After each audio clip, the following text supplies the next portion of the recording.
कौन पाई जगन्नाथଙ୍କ जीभरू रक्त झरिला तीनोटी गार पड़िबार कारण कौन जहाँको इच्छा बिना गछर पत्रटिए भी झड़ेनी तांको सह एपरी काहेकि घटिला आपण माने जानती कि तेबे आसंतु जानिबा आज सही विषय रे। नमस्कार दर्शक बंधु, चतुर्भुज बाणीर एक नूतन अध्याय को आपण मानकु स्वागत। पुरुषोत्तम क्षेत्र में अर्जुन पंडा नामक जड़े ब्राह्मण बास करुथिले। तांकर गोटे नित्य अभ्यास थिला प्रत्येक दिन गीता पाठ करिबा। तेणु से गीता पंडा नाम जनाशुना थिले। तांको परिवार रे स्त्री और दुई झियो और गोटे पुओ थिले। गीता पंडा गरीब होइथिबारु भिक्षावृत्ति करी कुटुंब पोषुथिले। गीता पढ़िबारु तांकर चेतना जाग्रत हैला। ओडिशारे दुर्भिक्ष पड़िथिबा समय रे गीता पंडांको अवस्था खूब शोचनीय होइथिला। एही परिस्थिति को से निजर भाग्य बोली मने करुथिले। दिने गीता पंडा निजर नित्यकर्म करिसारिबा परे गीता पढ़िबा आरंभ कले। गोटे श्लोकरे तांको शरीरर कंपन सृष्टि हैला एवं आखिरु लुह झरी आसिला।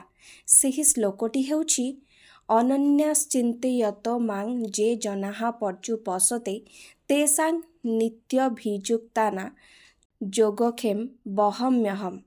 जार अर्थ हेउछि जेउमाने सर्वदा अनन्य भक्तियुक्त होई मोर ध्यान रे निमग्न रुहंती, जार मन सर्वदा मो चिंतन रे बुड़ी रही थाए, मु सेमानंक पाखरे जहा न थाए ताहा प्रदान करे एवं जहा थाए तार रक्षा करे।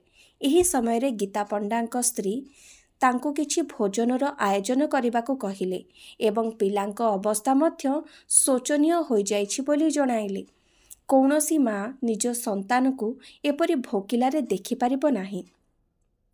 गीता पंडा एही श्लोकटी को बुझाई कहिले एवं तांको स्त्री खूब जोरे रागी जाई कटु वचनर प्रयोग करिथिले एवं सेही श्लोक उपरे तीनोटी गार टाणीदेले। तालपत्र उपरे तीनोटी गार देखि गीता पंडा सही पारिले नाही। तेणु से कांदी कांदी भिक्षावृत्ति करबाको चलीगले। एही सब कथा भावग्राही किपरि सहिबे। भक्तर कष्ट देखि भगवान एक छोट बालक रूपरे अनेक गुड़िए खाद्य पदार्थ सांगरे नहीं गीता पंडांक घरे उपस्थित हेले। गीता पंडांक स्त्री एहा देखि खुशी हेले एवं पिलाटी को तार परिचय पचारिले। से पिलाटी कहिला, मु गीता पंडांक घनिष्ठ बंधु, मोर नाम गोपाल एवं मो बंधुंकु कहिबे से जेपरी मते भूली न जाती। एपरी कथा शुणी सारिबा परे गोपाल को कहिले, किछि क्षण अपेक्षा कर, मु रोषेई करदेबी, तुमे खाइकी जीव।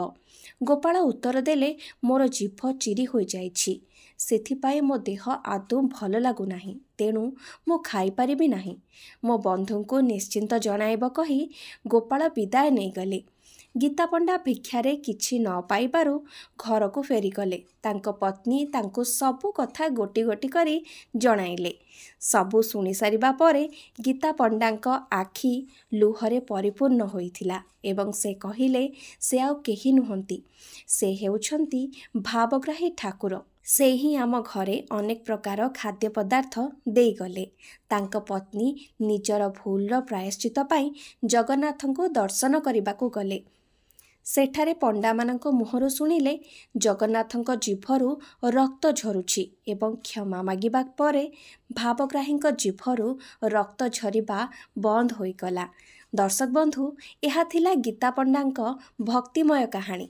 एपरी कहानी एवं पर्वपर्वाणी संस्कृति परंपरा उपरे वीडियो देखिबाकू चाहंती तेबे आम सह जोड़ी होई रुहंतु एवं जदि एपर्यंत आम चैनल को लाइक, शेयर एंड सब्सक्राइब करि नाहंती, सब्सक्राइब करि नियंतु। रहिली, जय जगन्नाथ।